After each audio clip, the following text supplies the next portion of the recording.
Welcome to another episode of Catalyzing Radical Systemic Change, where, in my own words, it's all about discovering, mapping, and cross pollinating the necessary building blocks towards a planetary civilization ahead. So, I want to start this specific podcast with a tiny story, and I wonder whom of the listeners can identify with that. So, imagine you're short before a big international conference and you want to meet another human being that you've never met before, simply before because you did some research on some of the panelists and keynote speakers. So I remember in a conference actually here in Guatemala where I live, it's called Volcano Summit, that I was kind of gently trying to chase down Yarrow.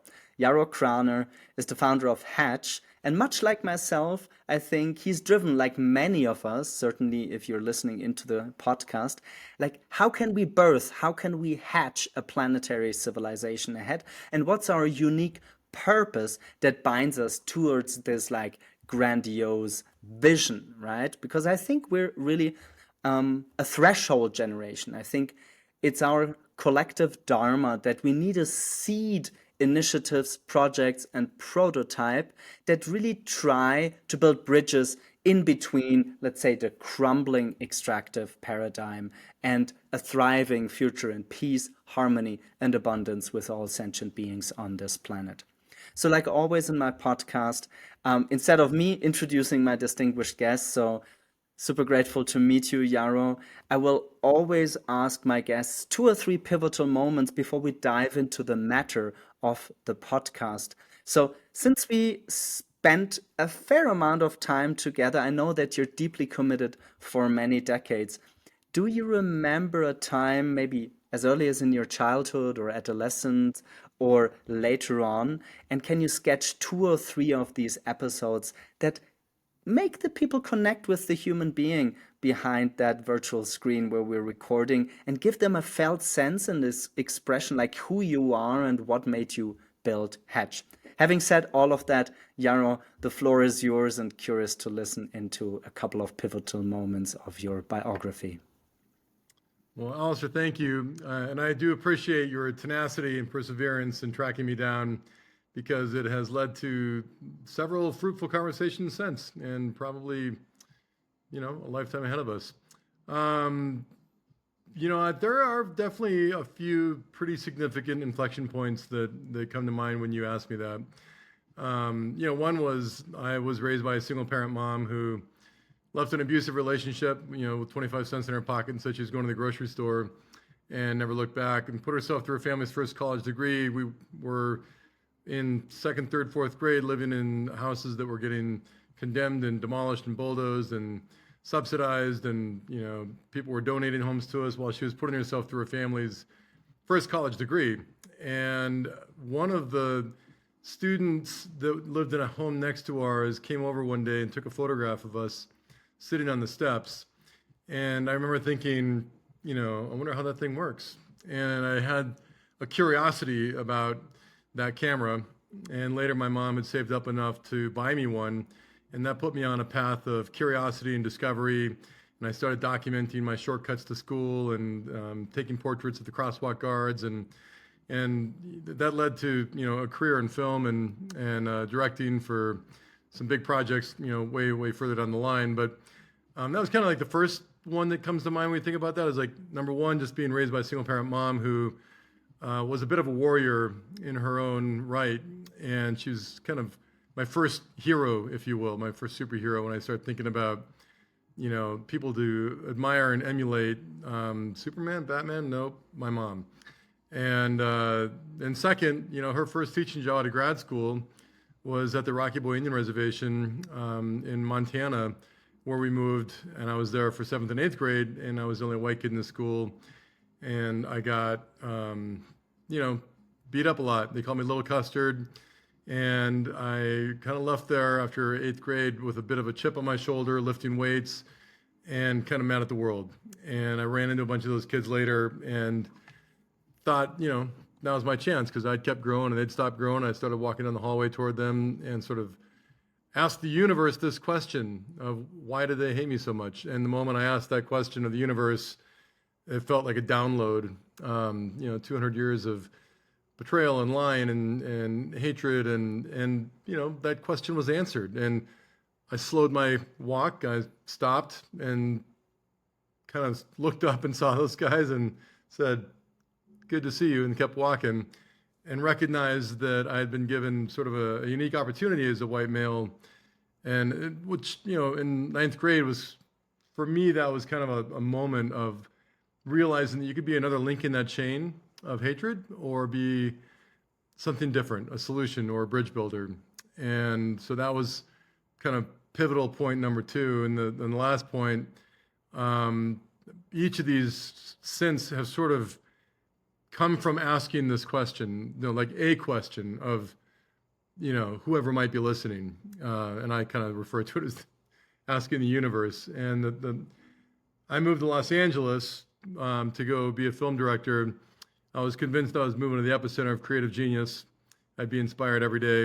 And after about 2 years, I was at this Hollywood Hills party looking around the room, and everyone looked identical. Beautiful, good looking, dressed in black. I'm like, what am I doing here? I'm just like such an outlier. I'm just a misfit. And I walked outside, leaned against this railing, and overlooked the city and said, "Where are they?" And the moment I asked that question, this voice said, "Who?" And I thought I had said that in my head internally, and instead, of course, someone was sitting next to me, and I didn't even see them, and started a conversation. And this person was a Czechoslovakian composer that was visiting, teaching deaf kids how to read and play music, and that sort of stopped me in my tracks. I'm like, tell me everything there is to know about that. And we got into this long conversation, and every day after that, for the next several weeks, I started meeting these incredible people in all shapes and sizes, almost like stepping out of the shadows. And I woke up one morning with this aha moment that, when I asked that question, where are they? They're everywhere. And we started a company to find and connect real-life superheroes with this premise that there are extraordinary people on this planet, and to find one, look within.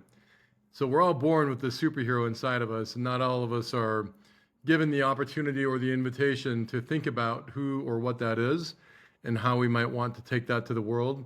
So we ended up growing that to about 1.5 million people from 99 to 2003 as one of the pioneer social network sites pre-Facebook and MySpace. And that got acquired by Fox Studios in late 2003, in which was when I sort of transitioned into Hatch. So I think a character trait that really struck me is kind of, how shall I phrase that? I would say a choice for conscious optimism. I'm reminded of many conversations where people say they don't know those superheroes. And for me, it was much like you, that like always the inverse. I always found the big superheroes, I mean, Martin Luther King or Mahatma Gandhi, but also the lesser known. And I wonder, can you, before we segue into Hatch, what were your main takeaways from building that early social network? Kind of maybe also some of the more critical or difficult episodes during that period, and what was that conscious decision to basically continue your journey as an impact entrepreneur, and what led then ultimately to hatching Hatch? Yeah, that's a series of really thoughtful questions. There's, to your point, like me, I also grew up sort of idolizing MLK and Gandhi and just a long list of people that have made some pretty indelible dents in the universe and positive impacts that have created more pathways for more people, for all. And, in the US, we're conditioned to heroize and idolize athletes and entertainers. And after a series of meeting these different people over the course of a few weeks, teachers and the guy that was bagging my grocery store that sort of casually says that he donates his Saturdays at a soup kitchen, the premise of what a hero is started reconfiguring in my mind.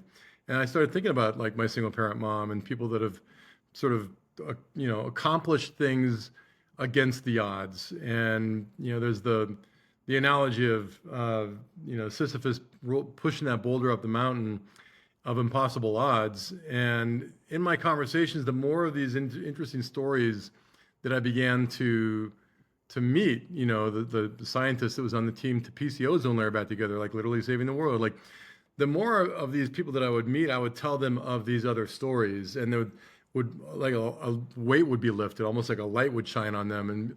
And I started realizing that pre, kind of early days of internet and pre-social networking, like it was really hard to find stories of other people trying to accomplish the impossible. And when you know that there's someone one trench over also pushing that boulder up the mountain, it gives you a sense of community and strength, even if you're not in context or contact with that person. And so we started building a community where they could start to connect with each other. It's like, you're trying to do impossible things, I'm trying to do impossible things, big or small. And I think that the spectrum of big or small as examples was important, so that it felt like there was not a barrier of entry of like, well, I'm not doing a big enough thing. It's like, one of the mantras that we forged during that era of the Hero Project was, how do you save the world? Start with where you are. And so we pioneered this volunteer match engine where you type in your zip code and you'd be given 10 things you can do within a 2-mile radius of where you live to impact your community or backyard. And we started matching them to local nonprofits, or just giving them a list of suggestions to go out into your neighborhood and do park reclamations, neighborhood cleanups, walking dogs for the Humane Society, reading books for the elderly. And that sort of lowered the barrier of entry of what it even means to, you want to have an impact on the world, have an impact on your community. And if everyone was really paying attention to exactly where they lived and investing in their immediate sort of concentric circle vicinity, the world would be a much more beautiful place. And so that was, that sort of set me on the path of how we then reward and give kind of, accolades and kudos to these folks that were doing really good work in the world, even if as small as in their community. But the thing that really started, when we started visiting these inner city schools and nonprofits and supernating, is what we called it, these kids, and walking them through like, your inner superhero, and they'd come up with like, the Flash, Spider-Man, like, no, this is you. It's about you. We want to hear your story. When we started doing that, a light bulb would go off, and you could, we started getting letters from their parents and teachers and child psychologists after, a few months of watching them. Apparently there's like a whole scientific, series of studies that were done around the act of envisioning this best self within you. All the molecules in your body begin to conspire to become that. And so these kids were starting to walk with like a little bit more self-esteem and straighter, backs and sense of purpose. And that was something that we did not see coming. And so by the time, we had 1.5 million people on our platform and a really sticky set of casual games that were all geared around really cool, mission-driven stories. I didn't want to be acquired, but I'm the only person that at that point wanted to keep going. Everyone else thought this is great, success story. Let's take the acquisition and call it a success. And so after we got acquired, I spent about 6 months, came back to Montana, where I'm originally from, and sort of moped around feeling sorry for myself, and had an aha moment. Again, one day I was asking, like, I felt like my purpose had been stripped away, and, what am I going to do now that my purpose has been stripped away? And of course, an answer comes to me. It's like, they bought a brand, not the purpose. Like, no one can acquire your purpose. And so that was sort of the next lightning bolt of where Hatch started. It was like a 3.0 version of finding and connecting the real life superheroes in the world that are doing good work, and bringing a force multiplier where 1 + 1 = 11. If you put the right curation together, alchemy occurs, and more than the sum of the parts can manifest. 1 + 1 = 11 means you can put a couple people in the room, and a huge impact and ripple effect can occur from that introduction or curation. Then I wonder how we bridge, the 3.0 version of your first iteration on the superheroes. I want to start with a couple of boundary conditions and setting context for the next part of the conversation, because I think we're both immersed in the impact space for decades. You're a dash longer, but not that much longer. And I'm always grappling with what's the right mix of diversity and expertise. That's one big one for me. The other one is, what is the right mix of top-down and bottom-up approaches?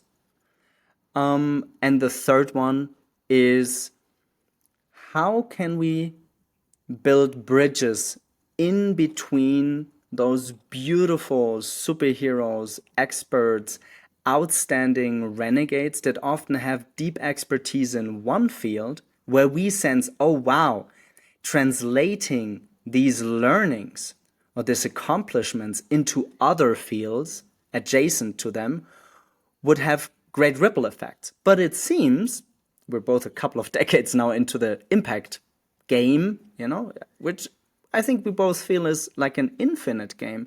But there's still so many unknown variables of how can we operationalize like systemic change. So I'm not asking you to go like try to answer the questions, more to engage into a dialogue. And maybe we start organically with how the inception of Hatch happened, and maybe sketch 2 or 3 best practice examples that truly had ripple effects, to then try to extrapolate what can other impact networks learn from that, and also maybe what are you doing differently within Hatch that you don't see is done at Skull or Ashoka or so many other beautiful organizations out there.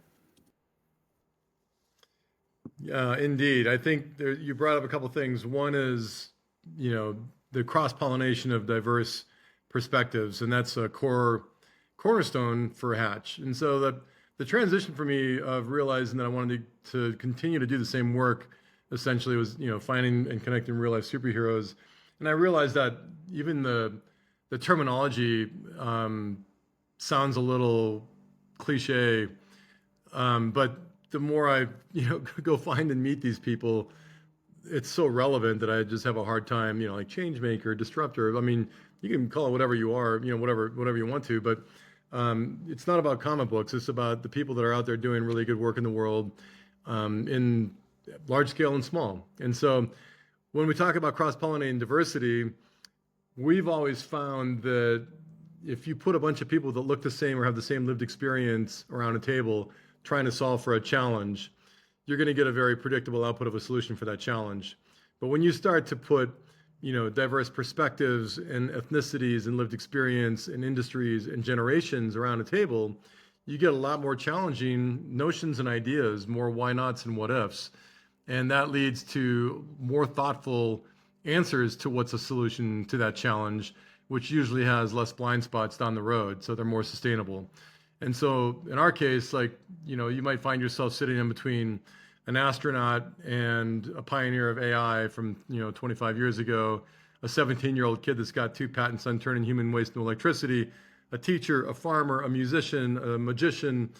And everyone's like, when they first sit down, like, why am I sitting at a table with these really diverse people?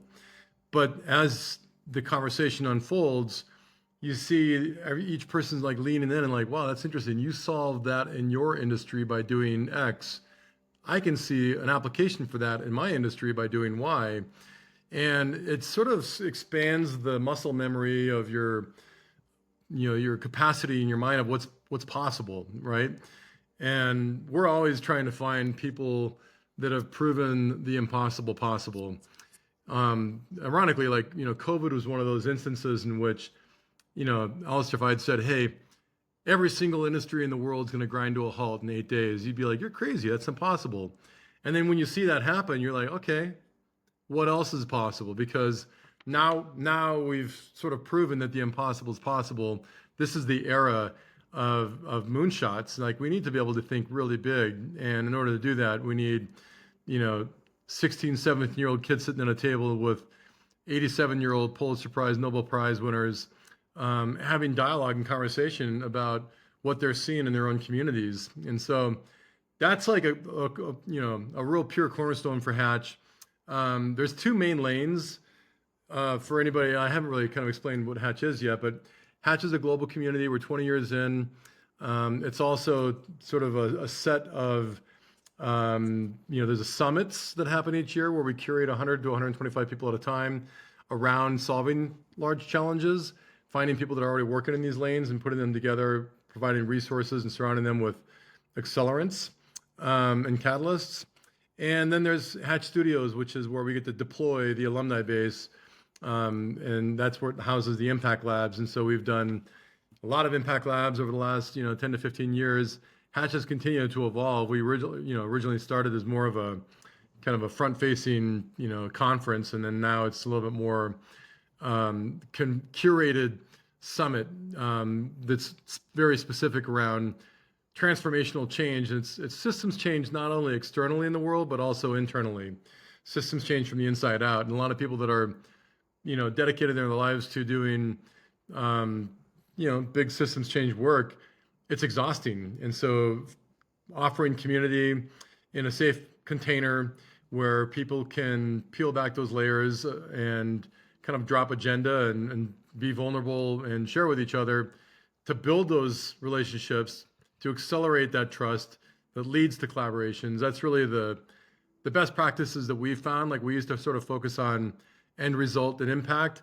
And, over the last few years, we've really just focused on how might we, A, find the best people to put in the room, B, accelerate relationships between those people. That piece is so key to the success of Hatch because that's what the foundation of the community is built on. It's built on trust. It's built on having each other's backs. It's built on being able to be vulnerable with each other. And then, of course, the relationships that then, a lot of conferences you'll go to, you'll get to walk away with one or two relationships.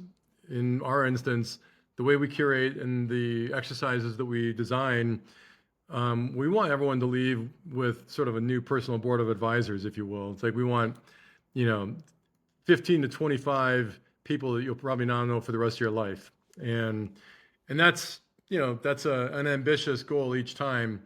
But we see that recycle back and forth.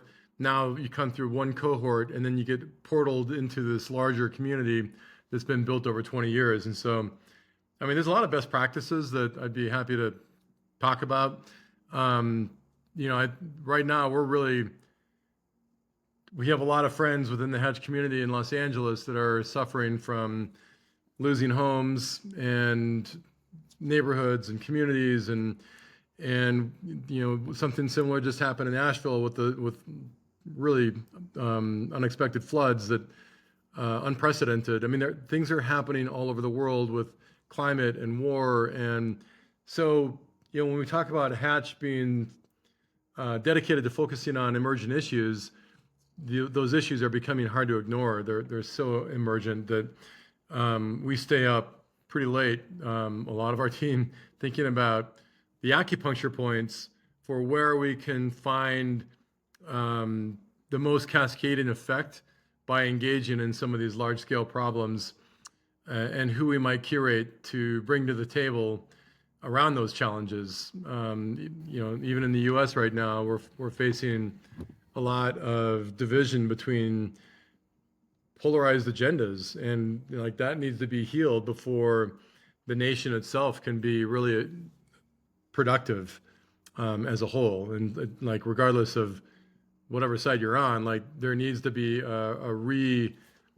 a forging of those different polarized agendas to the point where people can sort of have conversations around perspectives that differ with empathy. That's a lost art. And so I'm sort of rambling. I'll stop talking here because there's so many things that have been on my mind in the last couple of weeks, but go ahead, Alistair.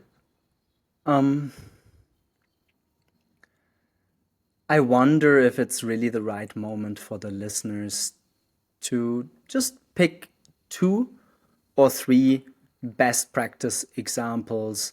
Because when you talk about the acupuncture points, it's precisely the word that I'm always using. If you look at the n-dimensionally entangled poly or multi-crisis, whatever you want to call it, there's whatever, a billion challenges. So just pick like two or three successful in your own sense examples where hedge was a crucial part of trying to alleviate one of the grand challenges we're facing as humanity.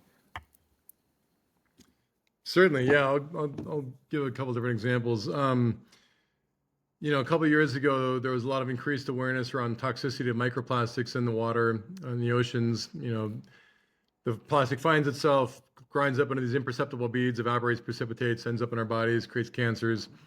And a fellow named Dave Ford from a group called Soul Buffalo, an expeditions company, reached out to us and asked if we could partner with them on this experience where we would then curate together 160 executives onto a boat, 2/3 of which represented the largest creators of plastics in the world: Dow Chemical, Unilever, Procter & Gamble, Johnson & Johnson, Nestle, and so on. And the other third were, NGOs trying to shut them down: Greenpeace, Ocean Conservancy, World Wildlife Fund, and so on.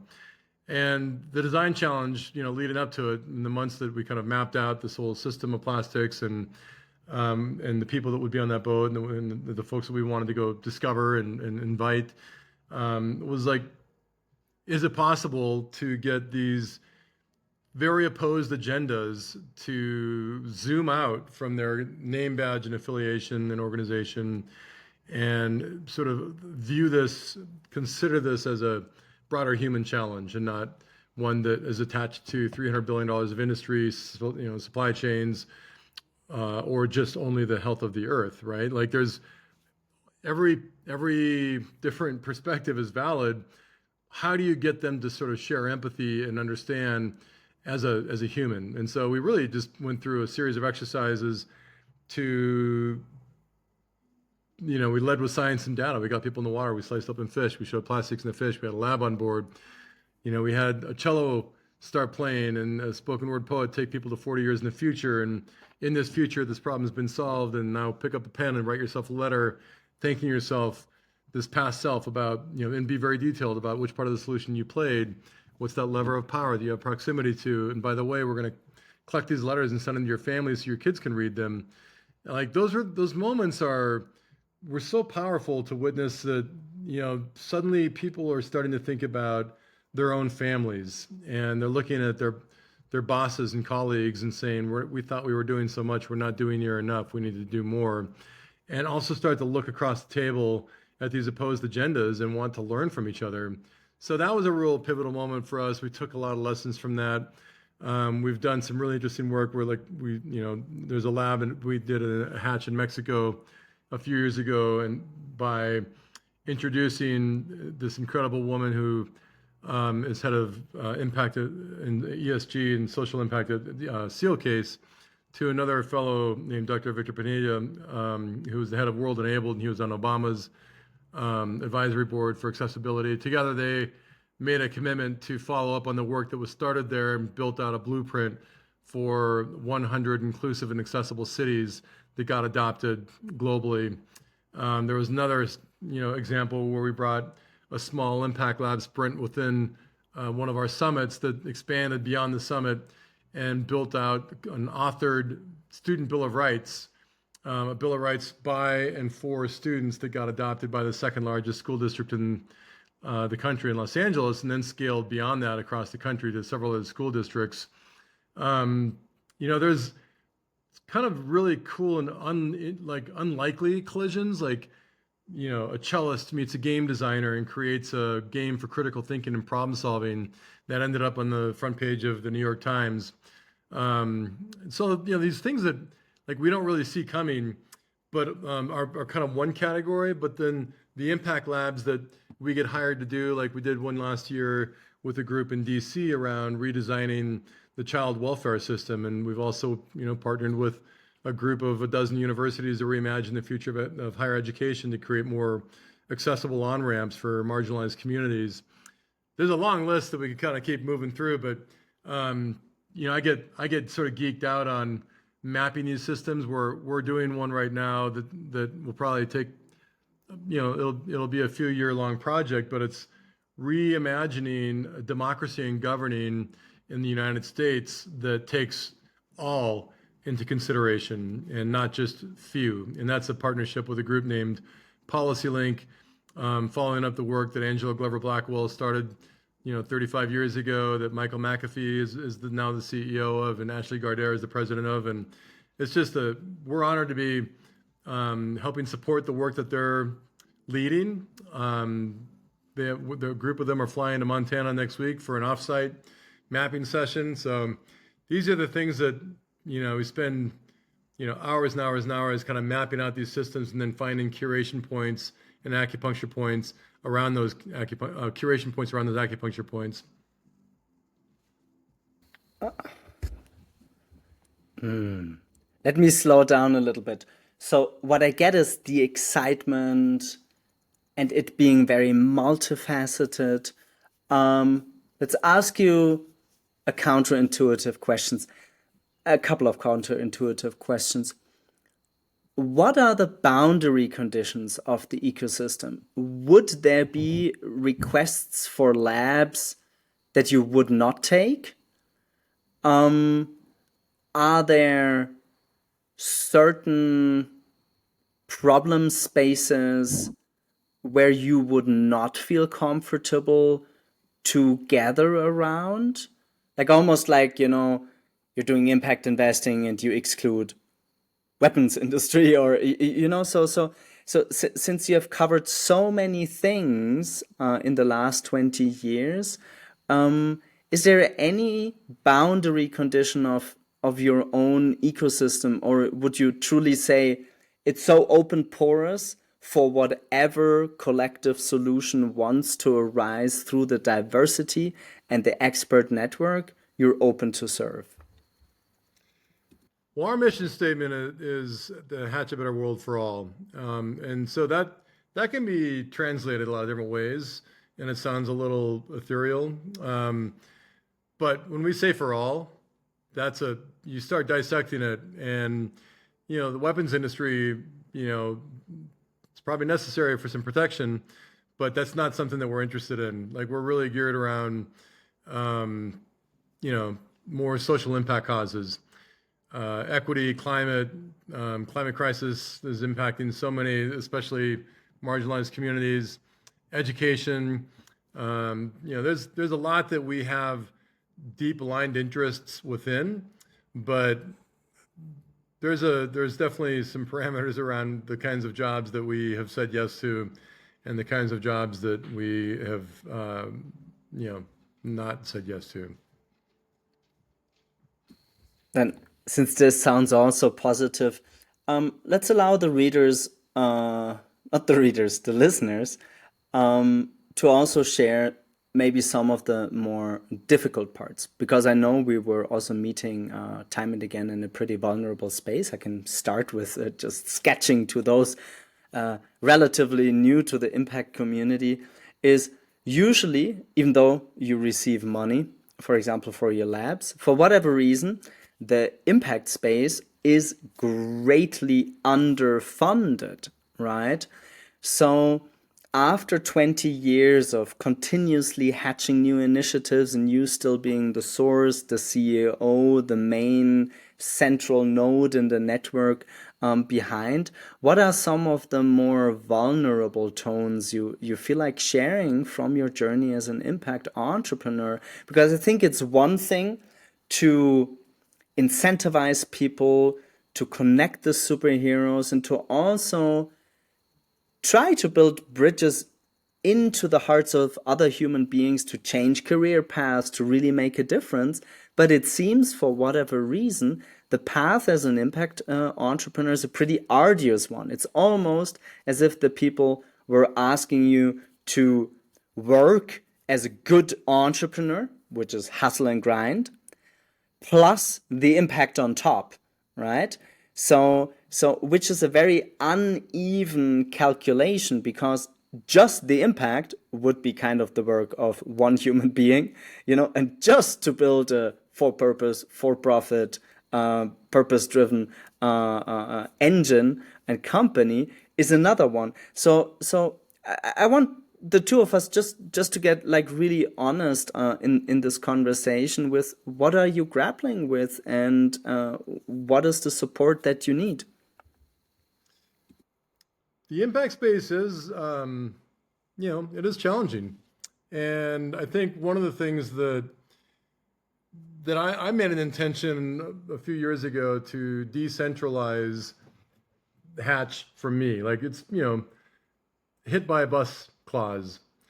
And I want the work to continue. We've learned a lot of best practices. We're very generous with our community.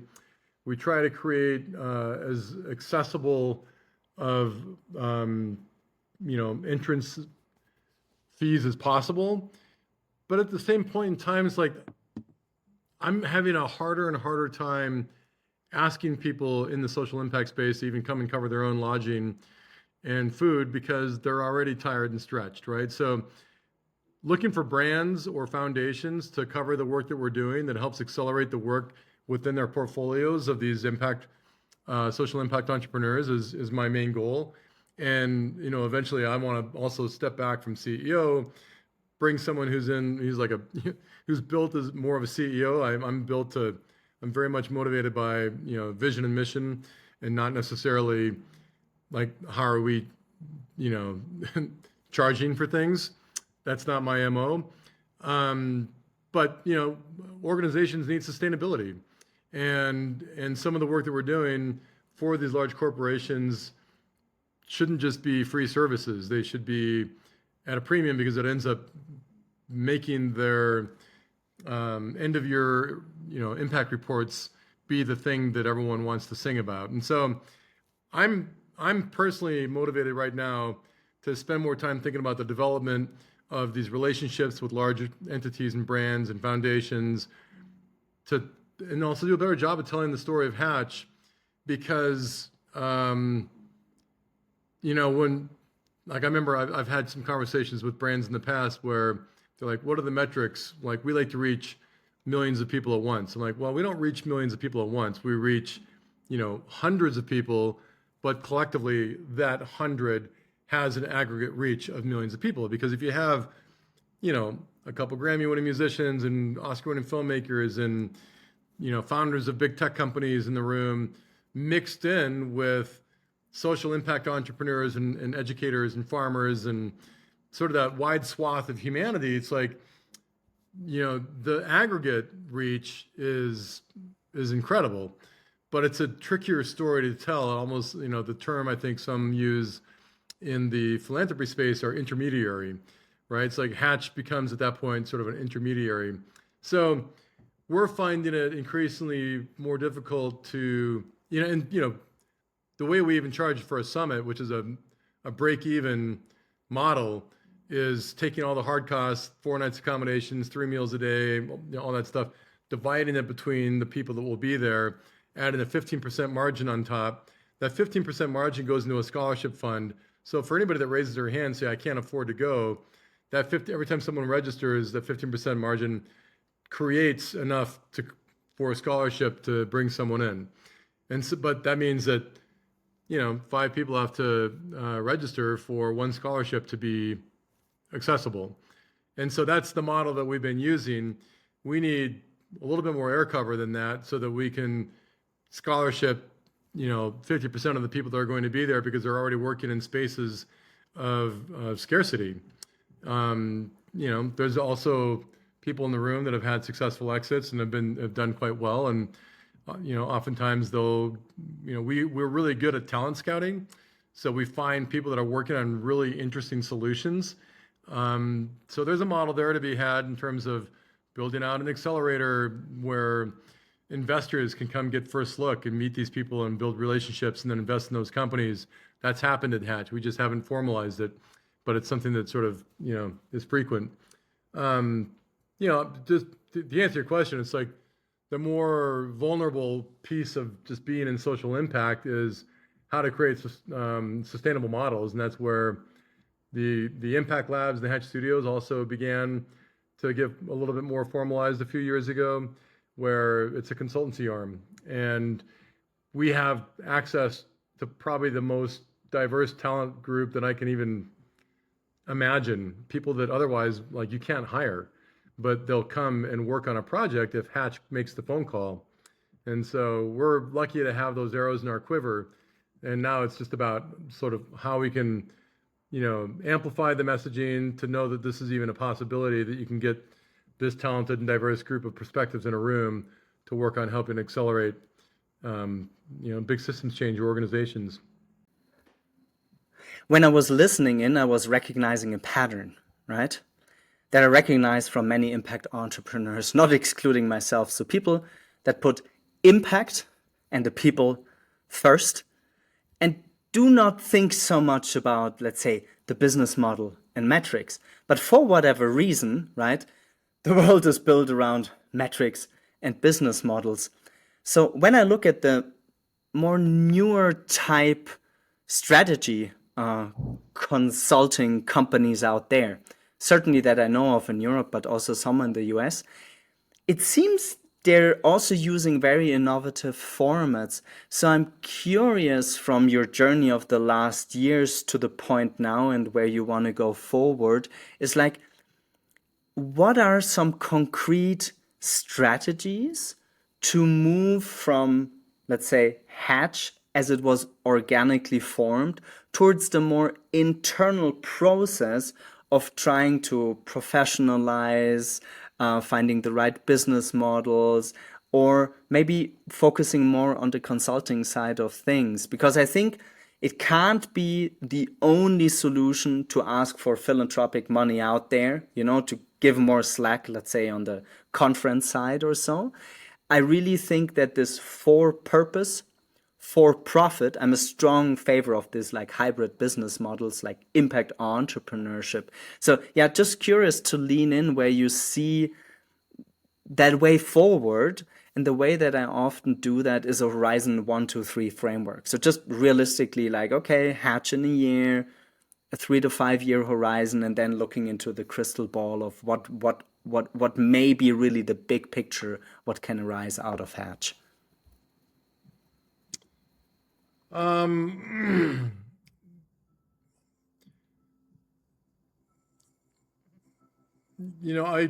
I agree that for us, I'll just speak for ourselves. I used to think, like, man, we're doing so much with so little that we just need more people. And the realization is, like, we don't need more people. We have access to the most incredible people that I've ever met in our community. We just need to be able to pay them to do work on Hatch, and not necessarily someone. I mean, there's a lot of people with a lot of incredible brilliance and intelligence that are doing work that does not serve their soul or fill them. And that, if we could just match make more purpose with that, being able to make a profit, I think we would solve a lot of issues. And so we are looking for relationships with funders to come take a look under our hood and to see some of the metrics and impact that we've created. Because if we had a little bit more funding, we could accelerate that, not only just from like a one organization, but across multiple organizations. Because ultimately, we sort of see Hatch as a network of networks. We're already, Hatch is a community of lots of other founders and CEOs and people that are doing their own important work in the world. And there's foundations that are out there that are sitting on a large sum trying to figure out how to deploy and have meaningful impact. And, we have answers for that. So between now and when we do have that awareness and have those relationships in place, it's up to us to get clever with business models and look at ways in which we can leverage aggregated knowledge and skill sets. And so, we're constantly being asked for people, like by people that come to Hatch, if we can help them create their own events.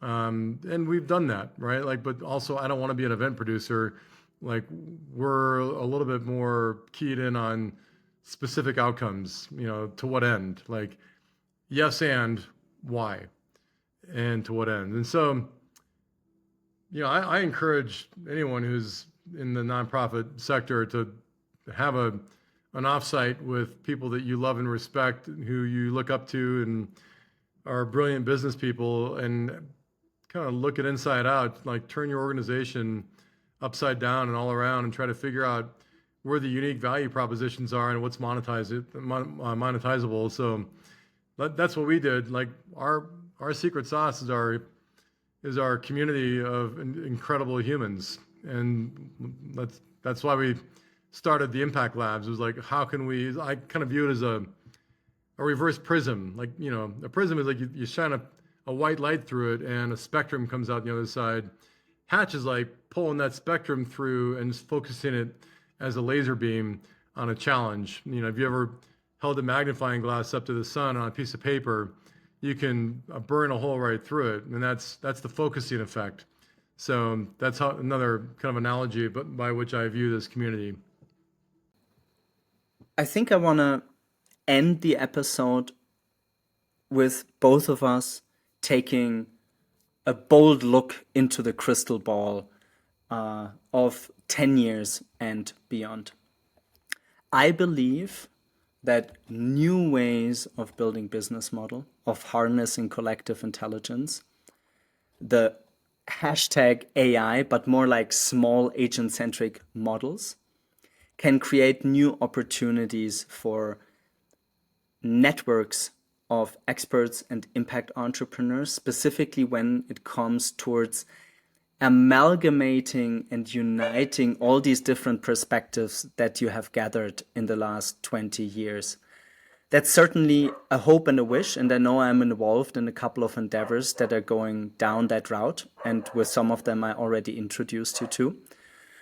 And the other thing is, and I think that's beyond a mere wish, the more the externalized costs to the future generations and the living beings and all of that become felt and sensed in the mainstream system at large, also the organizations and the established organizations and the ways capital flows will redirect more significant chunks of capital into, in my language, New Earth or planetary civilization endeavors. So with that, I hope, because I don't think I will keep that barking out, the dog stops barking, and I just want to invite you to like kind of some closing comments of, if Hatch goes into the next life phase, what is your boldest vision if you look onto Horizon 2 and 3, so literally a couple of years ahead? My hope is that 10 to 30 years from now, Hatch has a next gen program currently where we're finding youth that are ages, 15 to 25. And I'm imagining that a lot of these youth that we get letters from them saying that they just changed the inflection point in my life. I'm seeing those people as the future leaders. And they've been exposed at a very young age to lots of different kinds of industries and expertise and worldviews and lived experiences.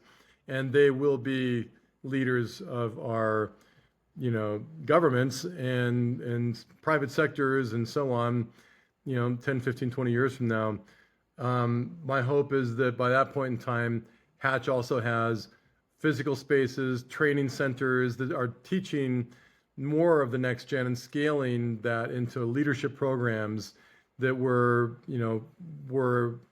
brought up in conversations and at the table at the World Economic Forum, specific to our own core expertise, and that we're de-siloizing and sort of threading these isolated beads of innovation together. There's so many amazing isolated efforts that are occurring right now. The challenge is that they're not in sync, they're not unified, and they're not sort of organized and pointed in a unified direction. And so a lot of it, in my mind, is around being able to de-siloize and connect these amazing efforts and create a more orchestrated, unified approach to large-scale systems change. Because as we've seen, even like COVID was a great example of how over-globalization will hurt our communities if we're not also focused on hyper-localization and distributed networks of resources and so on. So 30 years from now, I believe that Hatch and other organizations will be working together and linking these isolated efforts in a more unified and synchronous and orchestrated way to hatch a better world for all people and planet. It's beautiful to get to know you on a deeper level. And I really hope that out of our joint contact, some meaningful ripple effects come out of these acupuncture points, as we both call them. Yeah, to create a difference, as this, civilization that needs to emerge on a planetary level. Amen. Alistair, what a gift to have you in my life now and to know you and to get to know you even further. A lot more to come. Please give my regards to Mochi. I'll do so. Regards to Mochi Mochi, my dog. Thanks, Yarrow.